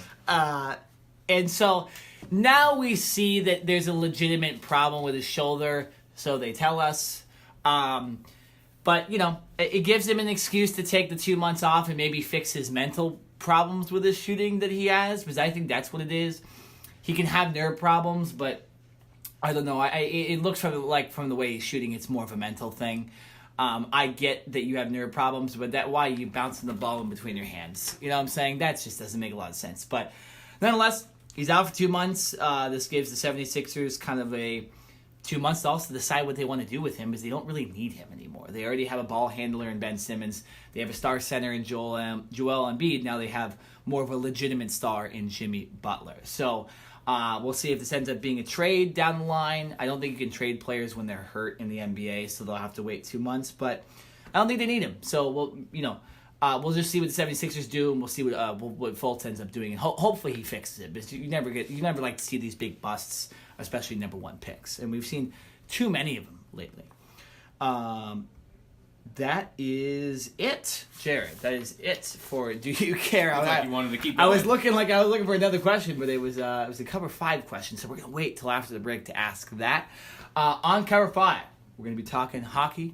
We're talking MLB. We're going to be talking Kaepernick, and we're going to be talking the Heisman Trophy. So stay tuned to that. We're going all the way to 11:10 today, 10 extra minutes today here on the Cover 2 podcast on OC Rock Radio. The deal is now official. Robinson Cano is heading back to New York. The veteran second baseman was dealt to the Mets along with all-star closer Edwin Diaz for 5 players, including Jay Bruce. Cano is 36, has 5 years, $120 million remaining on that 10-year, $240 million contract he signed with the M's back in 2013. Diaz is only 24 years old, had a sub-2 ERA last year, led the majors with 57 saves last season. Today is an exciting day for the National Hockey League. I am delighted to announce that this morning the Board of Governors unanimously approved a plan of expansion that will bring a National Hockey League team to Seattle, Washington, to play beginning in the 2021-2022 season. Seattle, the NHL is thrilled to welcome you. Back live on the Cover 2 podcast for our final segment of the show. Woo! As Nick The drops mic drops. his Look at phone. this. Not the typical mic drop that you would expect. No, that was a hard mic drop. But this If you're was listening live, you can still hear us. We use a third mic This was an accidental to record. mic drop. There you go. All right, we're back here on the Cover 2 podcast. Okay, we're back. Everything's good. Yeah, everyone's no Phone injuries. is already cracked anyways, so it doesn't. Okay. It doesn't matter. Yeah. All right, it's already Doesn't taken matter. a couple of hits. Well, Yeah, it's Cover 5. Before I was rudely interrupted by that phone drop, we are starting a Cover 5 Yes. segment. We have a lot to talk about. We're talking about the new expansion team in the NHL. We're talking about the Seattle Mariners basically having a fire sale. Mm-hmm. We are talking about the Washington Redskins and a potential quarterback who is on the streets and still available. And we are going to wrap things up with the college football Heisman finalist list, and the Heisman will be announced this Saturday. So all of that will be discussed. We want to begin with the NHL and that new expansion team. I know Nick is very, very excited about this. Obviously, the last expansion team in the NHL was the Vegas Golden Knights, and they made it all the way to the Stanley Cup in their inaugural season. So, Nick, take it away with the new Seattle team. Yeah, the NHL announced, and there have been rumors about this for a long time, but they announced yesterday, Tuesday, that the Seattle franchise would be the 32nd team. That's tying the NFL for the most teams in a league in the United States. With that move, the Arizona Coyotes are going to be moving to the Central Division, which makes sense because they are actually the furthest east or furthest central team in the Pacific Division. Seattle joining the Pacific Division as they're clearly a Pacific team. So Coyotes moving out, and Seattle moving in, and now the NHL has has 4 divisions with 8 teams, making it pretty even. Yeah, it's cool for Seattle. They get their first franchise back since the Seattle Supersonics turned into the Oklahoma City Thunder, so they've been kind of craving a franchise. And they get an NHL team, and they really wanted it. From looking at stuff yesterday, a lot of people are excited. Seattle also has a good history and rich history of having good hockey in Seattle. They have a lot of the junior leagues there. I believe there's 3 teams that play in the state of Washington in the WHL, which is part of the the draft process leagues for the NHL. So there's a lot of talent around already in Seattle. So people kind of know their hockey. And so you join them with the Mariners and you join them with the Seahawks. I'm sure the fan base will be fantastic, judging from the fan base of those 2 teams. So I'm excited for this. It's going to be another team the Kings and Ducks are going to play 4 times a year. Although the Coyotes move out, they were not much of an opponent anyways the last couple of years because they were not very good. But yeah, so Jared, what are your thoughts on this? Seattle gets a hockey team. Do you think this kind of extinguishes the thought of an NBA team ever coming back to Seattle? I think this actually helps having an NBA team come back. They are going to be complete, like you mentioned, renovating that arena, key arena where the WNBA Seattle Storm play there as well. So I think this only helps. Kind of generates more of a buzz as far as bringing back an NBA team. You're going to have a new renovated arena. You're going to have fans who obviously saw what happened with the Vegas Golden Knights and wanting that same thing to replicate with this new Seattle team. And I think it will help. I think I'm most excited because of the fact of we saw what Vegas did, and can the Seattle organization do the same thing? Now, those are very, very high expectations, and I'm not saying that they will, but the fact that, before, like, you look back, I think back to the NFL in the early 2000s when the Houston Texans came back to the NFL, and they were, like, complete garbage for the first, 5-6 years of their franchise reboot, right? So a lot of times when you think of an expansion team, you're like, oh boy, okay, it's going to take some time to get this team to become relevant. Well, the Golden Knights completely squashed that and said, forget this, we're going to come out guns blazing and we're going to make it all the way, which they did. So that's what I'm excited about, to see the same rules will apply for the Seattle team as far as the draft goes, as far as how they're able to select players and poach players from other teams. So that is, one area that they can look to the Vegas Golden Knights and say, okay, how were they able to succeed? How were they able to poach other players along with drafting players and create a team? So originally, I was just reading that when this expansion team was made available, they were going to start in 2020. Yeah. And the NHL came out and said, you know what, we're going to push it back to 2021. And I think that's a very great point and a great thing to do to make sure that they get this right. For as much as excitement and as much as they want to get this team going, you don't want there to be anything rushed. So whether it's the arena not being completely ready, whether it's not getting a general manager or a head coach in time, which obviously we're still in 2018, so there's plenty of time to do that. But you want to make sure that this team starts off on the right foot and has as much positives going their way. So I think it's great that they're pushed things back a year. It also, like you mentioned, gives the Coyotes an extra year to get themselves ready to be in a different division. So I think this is a great thing for the NHL. They'll now have 32 teams and instead of 31, so things will be even now. And for not being a huge hockey fan, I'm very excited. And like I mentioned, because it can also possibly bring an NBA team back at some point. Absolutely. And the top name, real quick, we got 5 seconds. Top name going off for bets is the Totems. Yes. Yes, the Totems is the top name going for as far as what fans think the name will be. All right, moving on. We're going to stick in the state of Washington and even the city of Seattle, but not as much good news as the Seattle hockey team coming. And these fans of the Seattle Mariners might want this hockey team to come as fast as possible, right? Jerry DiPoto, the GM, and then other upper management have decided to trade away pretty much all of the best players on the Seattle Mariners team. They lose out on Nelson Cruz to free agency already this year. They have now traded Robinson Cano and Edwin Diaz to the New York Mets for Jay Bruce and other prospects. They've traded Gene Segura, their shortstop, to the Phillies for Carlos Santana and a prospect, J.P. Crawford.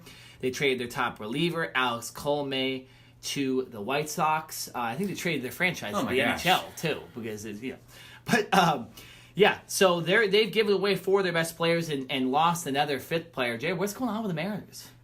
I I don't know. Now, listen, they were third in the AL West last year at 89 and 73. So they it's had not a like chance all they season. did. They were competitive. They obviously didn't make it, but to have a fire sale like this, you would think that this team was like last in their division and completely looking for a makeover. I'm very surprised. They're giving up their top hitter from last year, batting average, their top home run hitter, and their top RBI getter, as well as their top pitcher in strikeouts. Yeah, how many saves did Edwin Diaz? 208. He had like 57 last year. Saves. I'm sorry. He had 208 strikeouts. Oh, gotcha. 208 strikeouts. Okay. So and they also gave him I forgot to mention James Paxton too. He traded the Yankees a couple weeks ago. So. Right. Yeah. No. This one is. I'm kind of scratching my head at this. I'm not very sure the direction that this team is going. I understand if a player doesn't want to be there, or in the case of Robinson Cano, where he's suspended for 80 games for substance abuse, I can see if the team doesn't want to sign him to a long-term deal and you want to move him on. But Nelson Cruz doesn't stay. Gene Segura leaves. It's like this team had a chance. Yeah. And so you would think you would just want to add to that as opposed to completely gutting your team and just loading up with draft picks and other minor league prospects. I don't know. I mean, they were kind of teetering on that point of becoming a good team and contending, and now it's like they took 20 steps back and they're completely rebuilding. I don't understand this, and this is why the Angels gave away Dipoto, because the guy's kind of a crazy dude. I mean, you're right. You can't expect the Oakland A's to have the year they had last year. Right. You can't expect them to do that well. Houston's going to be good, and the Angels actually have regressed. Then you have the Texas Rangers, who are just not that good of a team. Seattle's the second best team, but not anymore. I mean, I know they have Kyle Seager, they have Mitch Haniger. They gave away Paxton, though, who was their star pitcher. Now they're giving away both their relievers, who were really, really good last year. Cano, I understand. Even Segura, that's not the biggest deal. But yeah, I mean, I don't understand. These guys with their quick rebuilds, and they're not even. J.P. Crawford's a star in the making, but he's not. He's not going to help the team make the playoffs next year, right? Neither is Jay Bruce and Carlos Santana, who are just average players in my opinion. So I don't really know, man. I guess it helps the Angels, right? We're Angels fans. It helps the Angels. They're probably they have a chance to be the second best team behind Houston, unless Oakland does the same thing they did last year. But yeah, the Mariners. I don't know. What do you think about the Mets grabbing Diaz and Robinson Cano? I think the Mets are now. What do you know? What the contract was for Cano? I forget how many years he has left, but he has years on his contract. This is also not. These aren't salary dumps for guys that are getting traded next year. This is like or guys that are be free agents. I think Cano has like 3 years left on his contract, $100 million, something like that. Wow. It's a lot of money. They're taking a lot of money. Yeah, it doesn't even matter the figure, but they're taking a lot of money. I mean, listen, for the Mets, the early analysis that I would say for a team that was fourth in their division and under 500 is that they're looking to make moves to contend, right? Like, you would think this is a Mets team that would be having a fire sale, not the other way around. So I give the Mets credit for at least going after these players and saying, okay, these are the areas that we're weak in. We are trying to improve. As to where the Mariners don't know what they're doing. Yeah, absolutely. We need to move on. Sorry to cut you off on that one, Jared. So the Washington Redskins. God, we're just sticking. It's a Washington vibe in Cover 5 today. A little bit. The Washington Redskins, if you watch Monday Night Football, they played the Philadelphia Eagles. Colt McCoy was their starter. He breaks his fibula. Mark Sanchez comes in, doesn't look very good. It makes sense because he's only been with the team for, 2 weeks? Doesn't really know the playbook that well. So then you're starting to think, okay, well, who's going to be the backup now? Because obviously the Redskins are still in the playoff hunt. I mean, they can still make the playoffs. Like I mentioned earlier with the Cowboys, you're looking at that 6th seed. If you're the 3rd seed in the NFL, the 6th seed could also be the Redskins, who don't have a starting quarterback. So the Redskins really need to try to get someone good. And in my opinion, the best quarterback on the market is Colin Kaepernick. And the Redskins have also discussed him. And obviously we know the stuff with the national anthem and and the protests and all that stuff with Colin Kaepernick and what comes with signing him and what your fan base might do or anything like that. But, Jay, I want to get your thoughts on this first. The Redskins did discuss Colin Kaepernick and didn't really say the reason they didn't want to sign him was because anything political or anything like that. They just thought that with such short time that they had to make the playoffs, they thought Sanchez just knows the playbook better, and they're going to go with okay, you got a little smile on your face, but they're going to go with Sanchez instead. So the Redskins are okay with basically just giving up the season and throwing in the towel. Is basically what they're saying. I kind of agree. I agree. Because if you saw what Mark Sanchez did on Monday nights, which was absolutely nothing other than the handing the ball off to Adrian Peterson. Amazing handoff to Adrian Peterson. It was a great handoff. Yeah, great technique, great form. He carried out the fake. Yeah. That was fantastic. Everything else was completely horrible. Almost having another butt fumble again. And so... to me, this is just saying that this Redskins organization... And listen, I'm not... When Jay Gruden comes out and says, we entertain the idea, are you saying that to create a buzz for this team and for your fans to kind of hide the fact that you guys are basically giving up? Right? Just to say, well, maybe there's a little bit of hope. Like, we thought about it, but then we're decided not to. Here's what I would have done. I would have said, we're going to bring him in for a workout. Right? Yeah, I mean, we all don't know what Kaepernick has. Kaepernick has not... We don't even know if Kaepernick's training right now. So we don't even know if they wanted to sign him if he goes, well, I'm not ready and all that stuff, which would kind of hurt his, credibility. But I would have tried to at least have a workout with him, right? And I kind of agree with you on this. This kind of seems like the Redskins...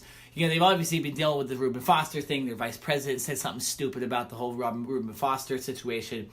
And now they're like, well, okay...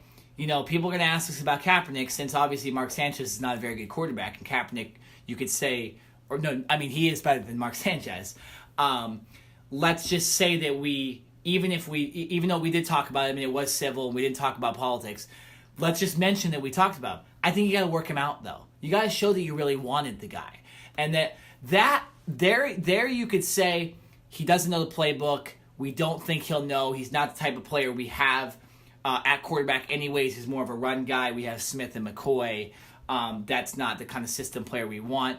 But they didn't work him out. And they kind of just said, we talked about it, which means they talked about it because they wanted to get their name. I kind of agree with you on that. I think they had to work him out to really show that they wanted him. Yeah, no, I agree. I think, coming out and saying, we thought about it, that's a bunch of BS. Actually doing something about it is completely different. But yeah, Mark Sanchez will... Listen, the Redskins are not in a great position right now, but they're not out of it. They're not mathematically eliminated, and they're really only a game behind the Cowboys, who sit atop first place in the division. So basically what you're saying with going with Mark Sanchez is we are done.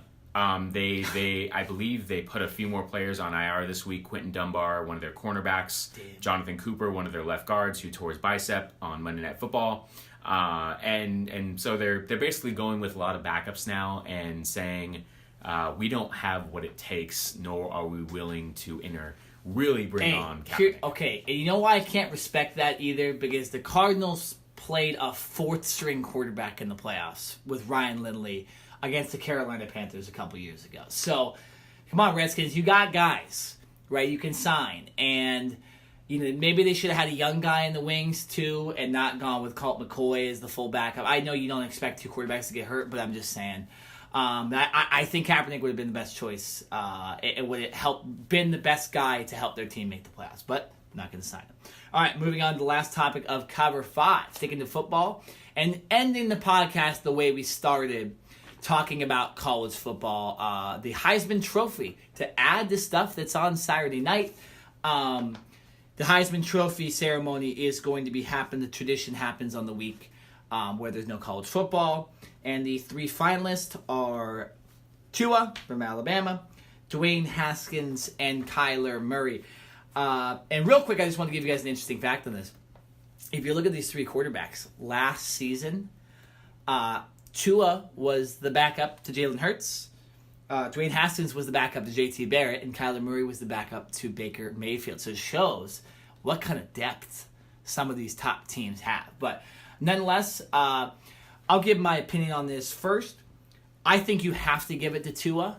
to his stats, his team, and his touchdown to interception ratio is outstanding. I don't care what Jalen Hurts did in the SEC championship game.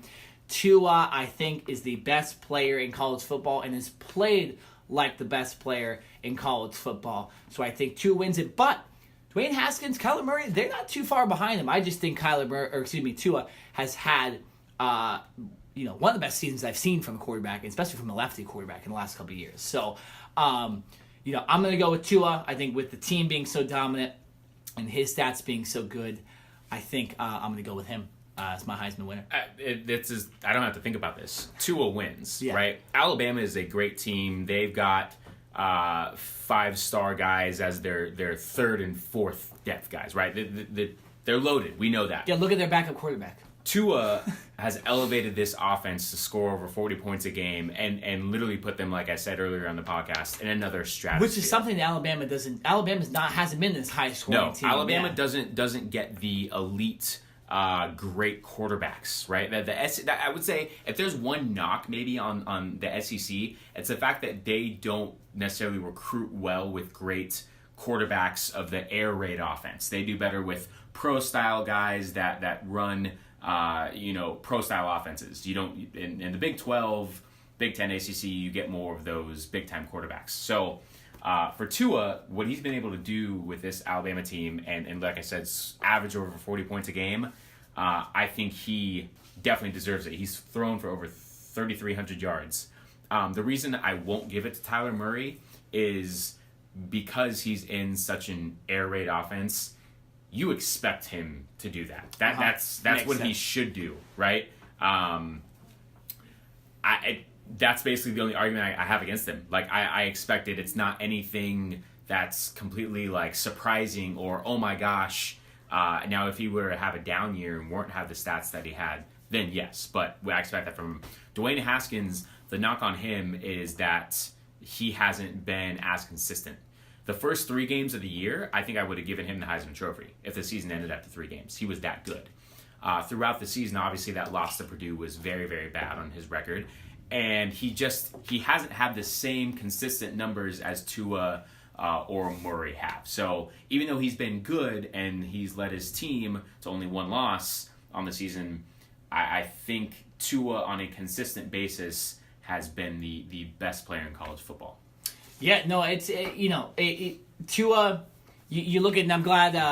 You have 2 of these guys in the college football playoff too, so that'll be interesting to watch. And they're also playing each other too, and Kyler Murray and Tua, who I also believe are the top 2 guys in this Heisman race. Dwayne Haskins falling behind it. I think the Heisman ends up being ranked like the teams are ranked. Alabama at the top, Ohio State in the middle, and Oklahoma in the middle, and Ohio State at the end.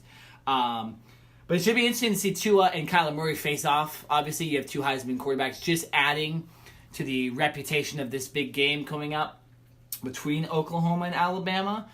And, it'll be interesting to see. And, it's even more interesting that what Jalen Hurts did and coming in. And I know Tua was hurt and stuff like that, but that the Heisman Trophy winner, the backup quarterback is that good. It just shows the depth of Alabama, and like you said, these 4 or 5-star recruits as backups for Alabama. So can't wait for that, and a lot of stuff to watch on Saturday coming up. That's the end of Cover 5 as the segment comes to an end. Jeremy still got 3 minutes, so we'll do our final thoughts. I wanted to mention some things real quick before we do our final thoughts. Kelvin Benjamin released by the Bills. Lamar Jackson is 3-0 after beating the Falcons, which not all of us would have thought. The Rams clinched the NFC West with their last win, so Seattle doesn't have a chance anymore. And the Patriots can beat. The Patriots with a win against the Dolphins can win the AFC East for it seems like the 25th year in a row. Or whatever it's been. So, I think it has been. Yeah, there's a couple NFL stats right there, I'll let you do your final thoughts. Yeah, no, I'll just kind of piggyback off you. Kelvin Benjamin, the Bills traded for Benjamin last year from the Carolina Panthers after Benjamin came out and basically said he didn't want to play with Cam Newton anymore, didn't think Cam Newton was a good quarterback, and completely bashed him. and now Kelvin Benjamin is released. And he said something about Josh Allen, too. Yeah, you know, didn't want to play with Kelvin him, Benjamin is a player coming out of Florida State. Overrated. He was. I mean, listen, he played with Jameis Winston, and they had a really good rapport. Kelvin Benjamin was like a red zone guy, right? He wasn't super fast, and he was never known to be a guy that can get great separation from corners, but he's big. You throw the ball up, he's going to catch it.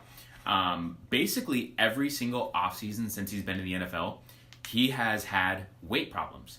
He can't keep himself in shape. He comes into training camp overweight. He has to, instead of being able to just focus on the team and the playbook, he's having to focus on training and conditioning in training camp. So I don't think his head is completely into the NFL right now. And I think the Bills finally noticed that and said, hey, listen, if you're not 1,000% committed to this game and to us, then you should be a part of this team. And I think he deserved to be cut from the horrible season that he had. Yeah. So I had him on one of my fantasy teams. I probably won't have him anymore. Yeah, poor me. But no, he needs to figure out whether he wants to be serious about football. And if he doesn't, that's fine. I'm sure he can go do a plethora of other things. But if you do, you need to come into training camp condition, come in with a serious attitude, and work and shut your mouth. There you go. You hear the music right there. If you're listening on the YouTube, you're hearing Enter Sandman. If you're listening on the radio, due to some technical problems, playing some Christmas music here to end the show. My final thought, Patrick Corbin, one of the top pitchers in the MLB, just signed with the Washington Nationals yesterday. 6 years, actually, let me get 6 years, $140 million. The Nationals now have Max Scherzer, Steven Strasburg, and Patrick Corbin as their top three. That's nice. Pitching still is alive in the MLB. And also Dave Roberts' 4-year extension as manager of the Dodgers, which was expected. All right, that's been the Cover 2 podcast. Good show today, Derek. We had a lot to talk about. Probably have even more we could have talked about. We just ran out of time. For Nick Nina, I'm Jared Smith. This has been the Cover 2 podcast on OC Rock.